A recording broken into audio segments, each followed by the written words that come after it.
Hi everyone, my name is May. I go by Moving with May on all social media platforms.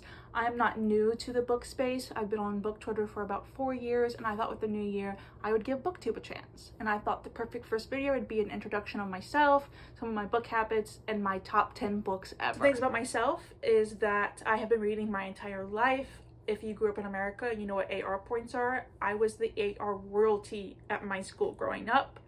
I am a really big fantasy reader, and by really big, I mean I'm an SLUT for fantasy. I eat, breathe, sleep it. You would have thought by now that I would have ran out of fantasy, but I haven't, so we're gonna keep chug-a-lug-a-lugging on the fantasy train until the day that I die. I am a paperback girly. I do read on my Kindle, but if I can get a book in a paperback, that's what I'm gonna do because I love annotating. I am a minimalist collector. I only keep books on my shelf if I rated them 4 stars or higher, if they're pretty editions, or if they have not been read yet. My collection is around 300 and I keep it around that. I do give books away to like my friends or to local libraries. So those are some little facts about myself. And now for my top 10 books ever. I'm not Storygraph. I'm not here to give you like deep dive descriptions. I'm here to tell you the vibes and if I enjoyed it and what elements of it that I enjoyed. So with that in mind, the first book that I love truly with all my heart is Ignite Me in the Shadow Me series. This is a good dystopian fantasy with high stakes action. It is YA, but I do think it pushes the boundaries of YA in the later books. My favorite character is Aaron Warner. He is my top book boyfriend ever. I've read probably 400 books and nobody has yet to top him. There's just something about him. It's about Juliet, who with one touch can kill anyone, pretty much. It has this whole establishment, like government trying to control people, like they ban books and stuff. Does that sound familiar? My second favorite book is called The Charm Offensive. This is about a tech guy who goes on a reality dating show and falls in love with the producer. This book has amazing representation. If I did not know that I was asexual, this book would have made me realize. It has people of color, it has asexual representation, bisexual representation, just all the LGBTQ representation is in this book. It also talks about anxiety and depression and OCD. I think it's just so well done, and it's one of the few contemporary romances that I truly love. My third favorite book is A Part of the Zoic Academy. This is not my favorite book in the series, but it's the only one that I own, so I'm going to use this as a reference. This is like Harry Potter and Avatar: The Last Airbender, but for adult and way better. This is a character for everyone. It is a long series, but it does have multiple point of views, so I think it's like a fun, guilty pleasure series. Like, don't take it too seriously. With all seriousness in mind, this did put me through an emotional roller coaster, and I went through all 9 circles of hell by the end of this book. So if you want like a really fun, emotional read, I highly recommend this series. I think that it gets better with each book, and they do get pretty long, but I think it's worth it. My fourth favorite book is We Free the Stars, a part of the We Hunt the Flame duology. This is one of the most beautiful written books I have ever read in my life. It is an Arabian inspired fantasy. Plot is like really hard to explain, so I'm not even going to try to. I just will say that like, even though it is really long and a bit complicated, I do think it is worth the long read of it. Like I said, it has such beautiful quotes, such so many metaphors that come to life throughout book 1 and book 2, and then when you finish book 2, you're just left thinking to yourself like, oh my goodness, this is the kind of book this is. And then my fifth favorite book is The Kingdom of the Feared. This is about 2 sisters and Princess of Hell with a murder and a mystery and some smut and some romance. I mean, this book series really has it all. I know a lot of people hate this book. Well, it's my channel, so I'm gonna say how much I love it anyways.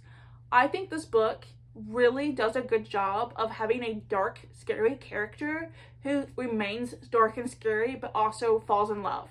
Some fantasy books really have a hard time with that. Like, I know that sometimes the dark, scary, broody guy, when he falls in love, he turns all soft and sweet. No, this Wrath remains dark and scary to everybody but his woman, and this is why I love it so well. And the smut really adds like context and enjoyment. It's not just there for no reason, like it does add to the characters. So my top 5.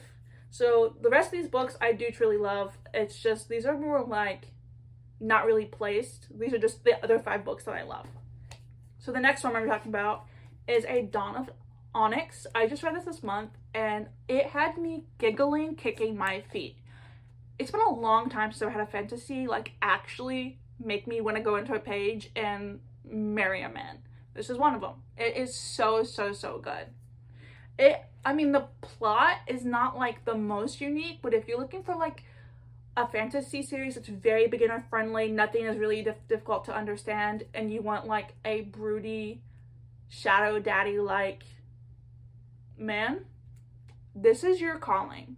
This is your Next calling. Is One Dark Window. It's a gothic fantasy about a woman who has a monster in her head, and it is so entertaining and will have you like on the edge of your seat while you read this. It's one of my favorite duologies. Sometimes authors have a really hard time making book 2 just as good as book 1, but I personally think that book 1 and book 2 are both absolutely stellar.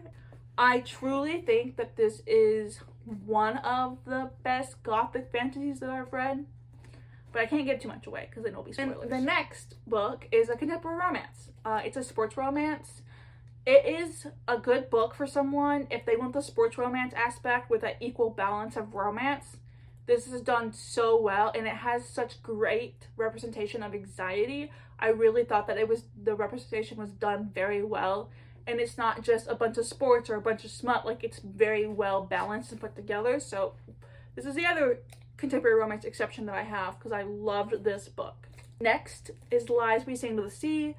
I know a lot of people, when you ask them for queer or like LGBT in general Greek mythology retellings, they always bring up Song of the Achilles and how sad it is. This book is sadder, still yet to recover. It is a book that you should read if you want to cry in your shower on the floor and almost puke your guts up from how sad that you are. This is the book that I'd recommend, honestly.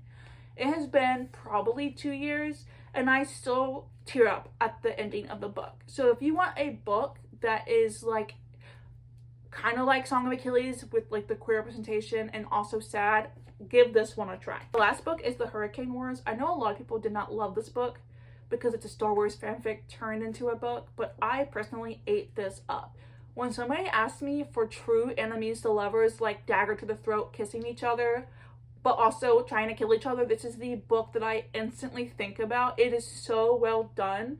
And obviously, since I told you it's about Star Wars, it does have like the light and the dark and all of that.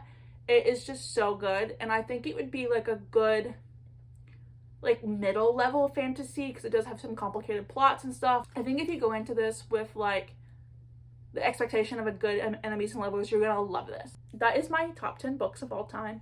As for what you can expect me to post, I will probably be doing like monthly wrap-ups, beginning of the month like TBR picks with like prompts and stuff. I will probably also do like annotation guides. It'll probably be a little sporadic for a while just so I get into it.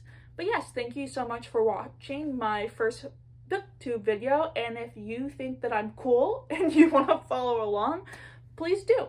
I am, like, if it wasn't clear, I have ADHD, I'm asexual, and I do read a lot of books with those representations.